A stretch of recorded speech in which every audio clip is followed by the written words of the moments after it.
Welcome to the virtual data center tour. My name is Florian Sippel, and I would like to welcome you today to our Munich 5 data center in Aschheim near Munich.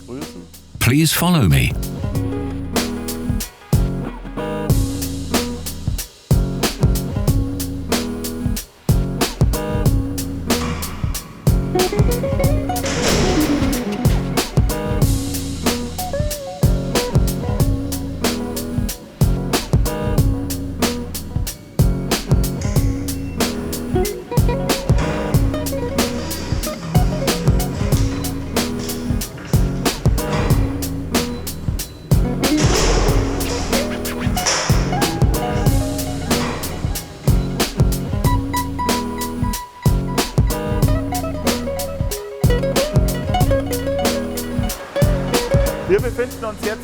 We are now in the IT space, the so-called white space. Unlike classic data centers, we don't have a raised floor. Instead, we have implemented a suspended ceiling featuring the common 60 by 60 centimeter grid.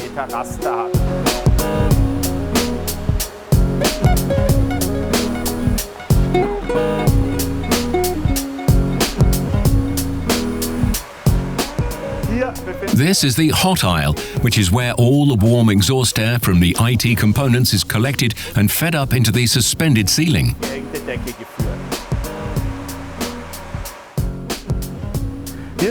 We are now above the IT area in the so-called double ceiling. Here you can see the power supply, which is AB redundant down to each individual rack. The same applies to the data cabling, which is routed to the individual IT components.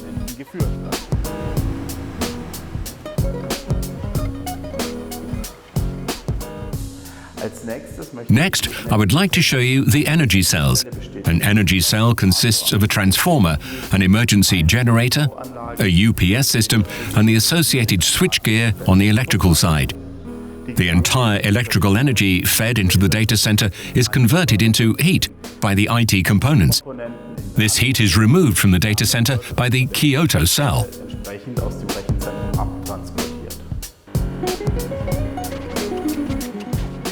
Here you can see a transformer. It is used to transform the 20,000 volts down to 400 or 230 volts. To my left, you can see a medium voltage ring station that redundantly connects the energy cell to our internal medium voltage ring. The entire data center is supplied with redundant power from outside via two geographically separate substations from different directions. Here you can see the low-voltage main distribution of the energy cell and the associated UPS system. The UPS system is built in rack modular technology. Each rack is N+1 redundant per power cell. The LVMD operates completely fuseless, and each power switch is monitored permanently. Here you can see the batteries of the UPS. Each UPS system has two battery lines, System A and System B. Each battery block is being monitored for voltage, temperature and internal resistance to ensure maximum power supply availability.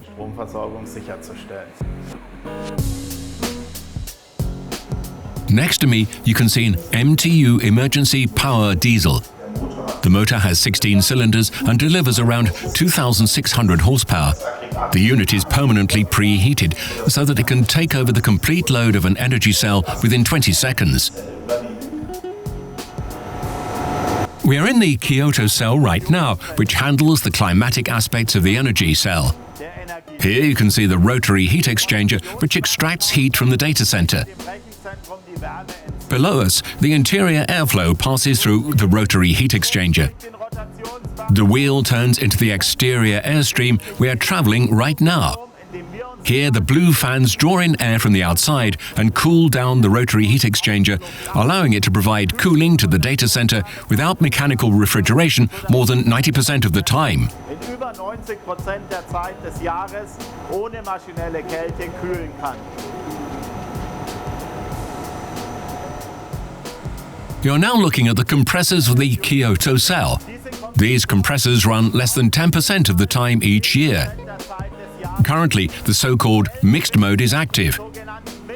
This means that the rotary heat exchanger pre-cools the facility, and only a small fraction is post-cooled using compressors. Each year, the wheel stops less than 1% of the time because it is too warm outside. Whenever this happens, cooling is performed exclusively with the cooling units.